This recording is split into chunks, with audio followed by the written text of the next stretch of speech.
我瞄到过一眼，它是那种瀑布型的火焰，很酷的。这边出火了，好，这个壁炉有没有似曾相识？之前我介绍过它大版的，它的妈妈，这个是宝宝。 因为春天来了，春天就是小小的柴火炉就好啦，不需要太多取暖的，关火和烹煮是最重要的。首先，它也有一个迷你的收纳袋，我已经提前取出来了，它的重量是5.2公斤，很轻便的，比我之前介绍的那个迷你小心燕要稍微要大一点。 是柴火炉燃烧的功能设定，下方也是有独立的支撑架，和之前的经典带烤箱的壁炉形体是一致的，只是下面没有烤箱了，这个变成了一个接灰盘，里面还放有工具，是一个万能的工具手把，两侧依然有这个旋转式的进气阀门，但是它很小，像我手指这样的，两边都有的，小小的它背部也是有个2次燃烧进气口袋，它两边的这个提把。 其实原本不是这样朝上掰的，是反过来的。我把螺丝转下来，改成这个方向。至于为什么要这样改呢？后面你就知道了。玻璃窗的封幕气孔，在底下，下面有一排，可以减少玻璃熏黑。侧边也是一样，有一个带锁扣的开关。玻璃打开，哇，180度全部展开。这里呢是自带一个弯管的。 接在后面，烟管也全部都收纳在炉膛里的，找个倾斜的角度就可以拿出来。可以3节短小烟管，里面好像还有个东西哦。哦，你知道这个是什么吗？这是防止烟囱管道不小心这样倾斜的一个固定套件。哇，这样就相当牢固啦。防止柴火滚出的挡片也是有的。下方这里就是一个活动的落灰板。 更容易清理灰烬啦，这直接落入底下的接灰盘。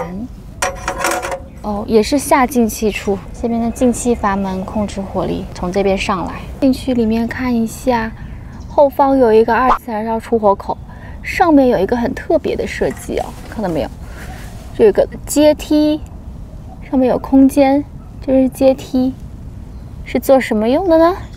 出火口上方的这个导火板是能够折叠火焰方向，哇，就是这个，燃烧出来的火焰会很漂亮。同时，它能够延长热能停留炉膛时间，加大燃烧效率，并减缓火星的喷出哦。稍等，我们来观察一下火焰燃烧形态吧。当然，相配合的烟囱接口就要在最远端的后方。得益于这样的设计，也可以获得最大最完整的烹煮平台，也是可以直火或间接加热的。 火就这样折叠上来了。这边这样的凹槽设计，我一直觉得很漂亮。到底能不能让我顺利的吃上一碗台式卤肉饭呢？今天就靠你喽！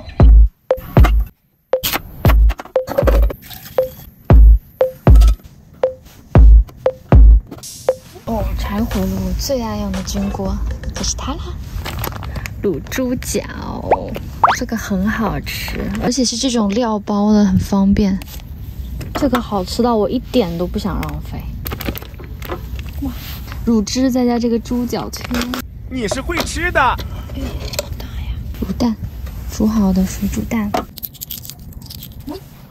哎呦，这也太 Q 弹了吧！我来卤蛋，赶快放进去。哇，今天可以美美一餐啦！迫不及待了，我们开炉吧。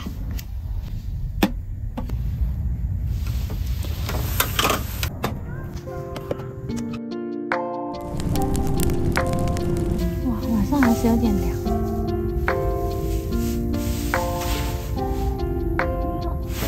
你看，火焰折叠喽！哇，今天带大家看火焰瀑布。柴烧的好漂亮！这边出火了，来看。哇，2次燃烧口冒大火哎！ 出侧边火了，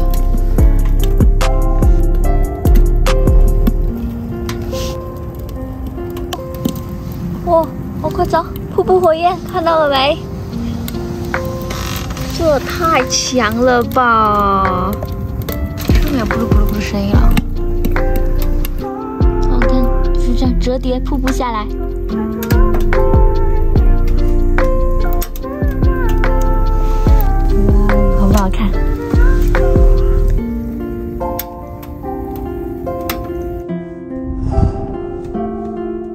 这个燃烧效果超强，一放柴进去立马就烧起来了。哈哈，知道为什么这样改了吗？就是可以挂起来，这个侧边热力好强啊！你看，紧贴着它，这边也开了，喂，哇！我还可以煮点米饭呢，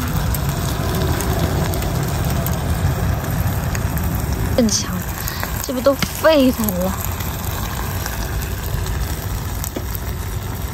别看这小小的炉子超好用的，但是火太大了，我要调小。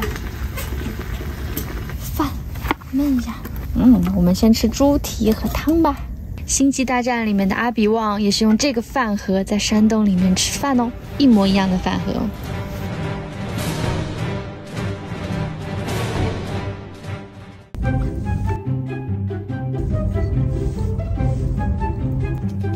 非常有嚼劲，乳汁好香浓哦，一点都不会觉得肥腻。哇哦！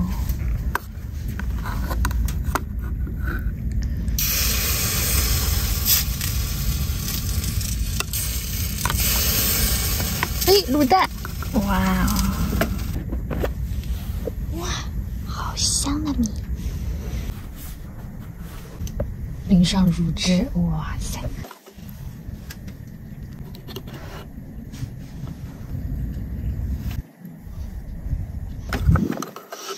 卤蛋也有颜色了，来加个蛋。哇，这一碗简直不要太幸福哦！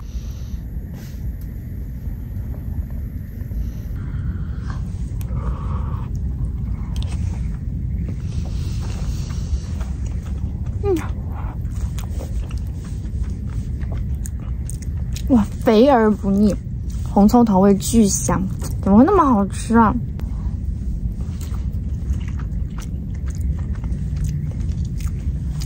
粘嘴唇，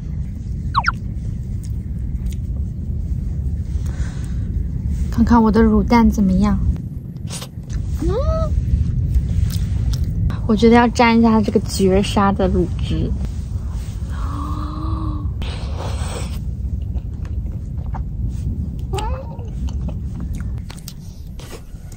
圈圈猪蹄。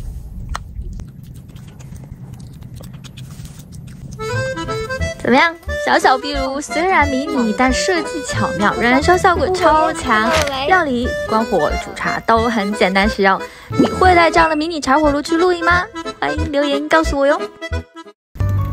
哇，好夸张哦！